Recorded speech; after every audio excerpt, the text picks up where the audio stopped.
Hello, everyone. So excited to have you join me again today. On Monday in our live, we talked about the title of my new book, Look Into My Eyes, Intersectionality of Identity. Yesterday, we talked a little bit about the isms, again, identities shaped through marginalization and strength. And today, I want to talk about that strength. Today, I want to share a little bit more about something in the book that I was really proud when I reflected upon. Um, when we talk about writing, when you go through that process of writing, there are moments, especially in the type of work that I do, where I have to do a lot of deep self reflection. And sometimes that self reflection turns into pride and really honoring who I'm thinking and the work I'm doing. And then there are other times which can be kind of uncomfortable. But I want to lean into that first one a little bit today. Throughout this book, I shared many stories about my parents. I shared many stories about my family, about my upbringing. And when I reflect on my childhood, something stands out really clearly to me. We didn't always have a lot, right? I share in the book how we were by no means wealthy. We actually struggled financially at many points. What we always had, though, was each other. And we always knew that we were there for each other and that we had each other's backs. And that looked different throughout the years. I'm not going to say that we have a perfect family and everything's great. What I will say is that I honor my parents so very much. My parents worked incredibly hard. My dad worked in the auto industry. I grew up in the Detroit, Michigan area, so the auto industry was huge.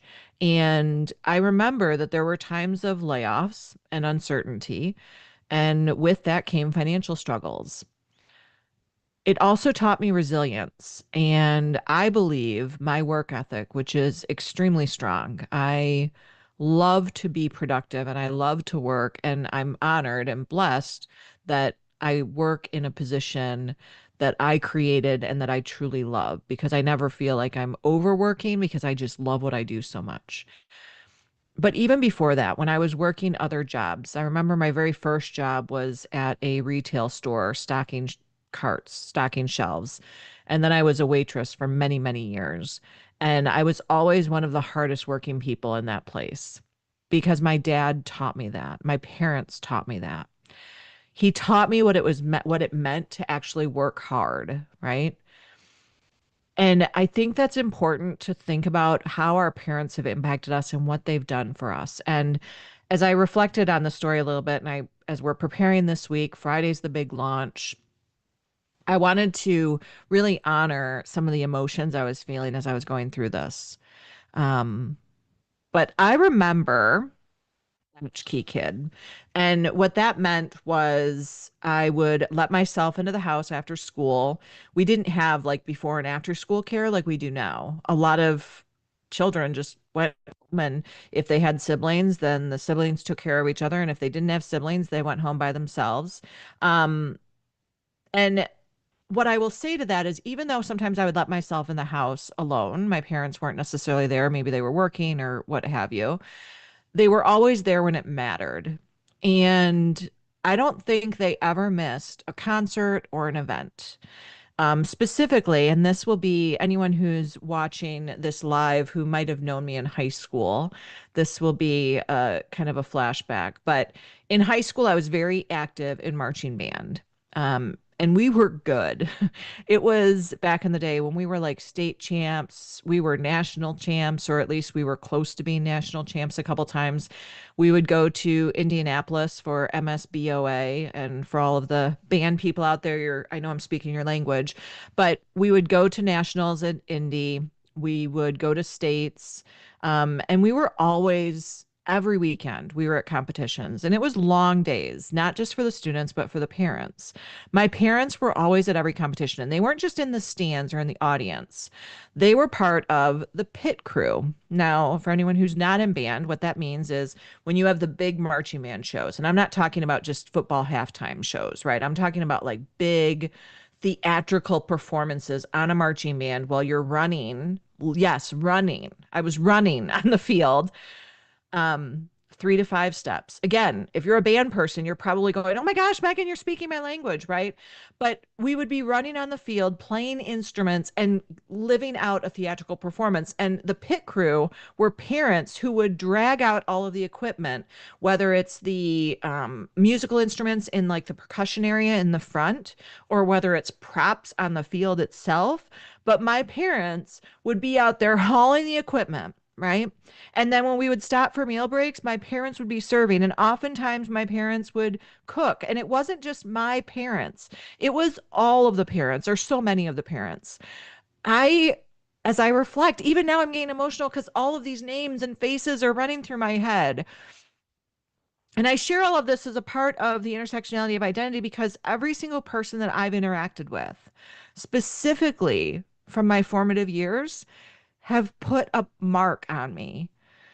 So many have been positive, and there's been others that have not been as positive. But when I think back on high school and I think back of how much my parents sacrificed, and the parents of so many in the band sacrificed to support their children, to support their dreams, to do this work. And it wasn't, I don't think it was just me that felt this way either. My parents, my last name Fuciarelli, my nickname in school was Fooch.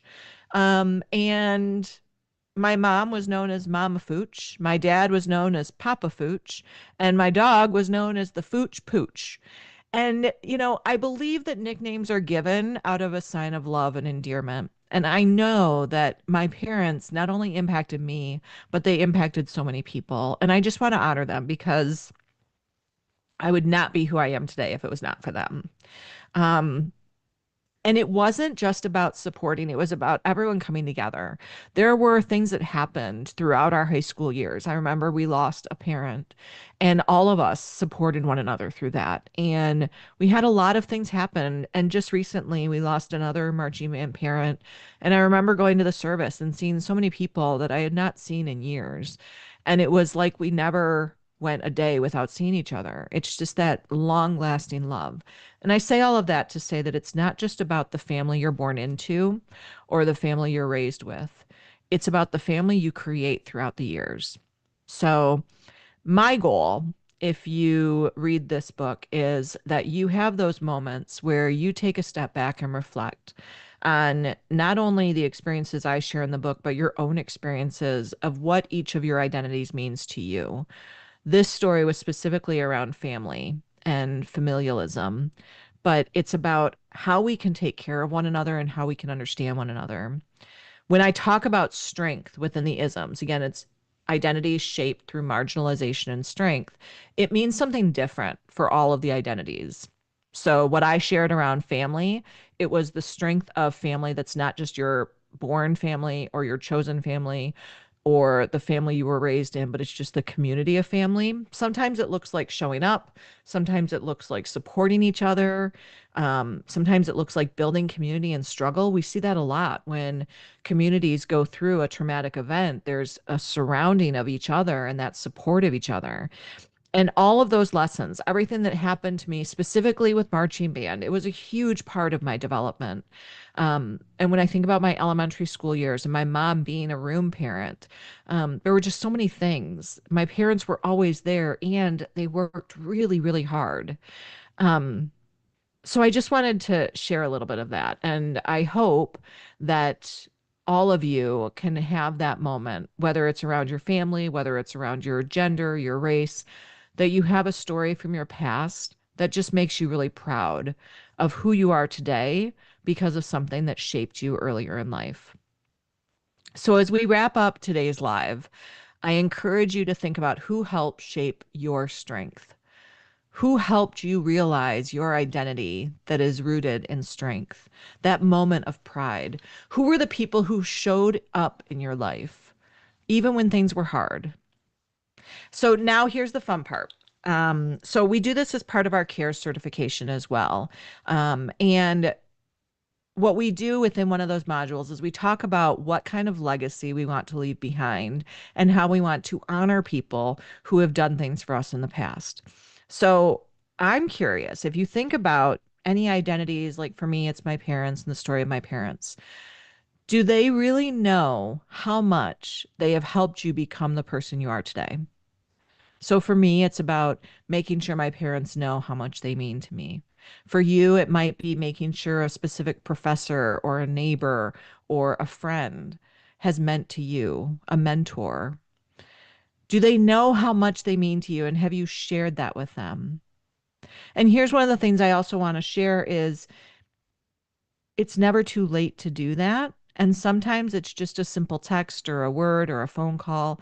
Other times it's actually putting something, a physical form, and giving out an award. But it's about honoring the people who might be those unsung heroes in our life and honoring those people with that idea of the legacy they left within you. My parents are a large part of why I am who I am today. They're not the only part, right? And in the book, we talk about the five different sources of how we become who we are. My parents and family is definitely one of those sources. And for me, I think it's probably one of the most predominant sources. But I want to make sure that everyone here knows who those people are in your life and that you honor them. Tell them. If you are listening to this live right now, shoot them a text. Say, can I call you in 5 minutes? Because we're going to be done, right? If you are watching this in recording, shoot an email, do whatever it is, make a phone call, schedule a brunch date, and make sure they know how much they mean to you because we never have that opportunity once it's gone, right? And we never know when is the last chance we'll have that opportunity. Today was emotional for me, but in a very good way. I was very proud to share some stories of my family and how much they impacted me. Tomorrow, I'm going to share a story that's a little bit more vulnerable in a way that impacted me negatively in society. And the reason why is when we're looking at isms, those identities shaped through marginalization and strength, we need to talk about the marginalization side. So I'm going to share a little bit more about my story tomorrow. I'm going to talk about the idea of size and the impact of size in society. So I'm not going to tell you anymore. You have to tune back in tomorrow. But we're almost there. 2 more days until Look Into My Eyes goes live on Friday. If you're interested in knowing more, just click on the link below or send us a message. We'll make sure that you get an email with the direct link or a text message if you prefer that, or an email, whatever works best for you. All right. Thank you so much, everyone, for joining, and we'll see you tomorrow. We're going to try the live tomorrow evening instead. So we're going to go live at 6 p.m. Eastern tomorrow, Thursday, March 12th. See you then.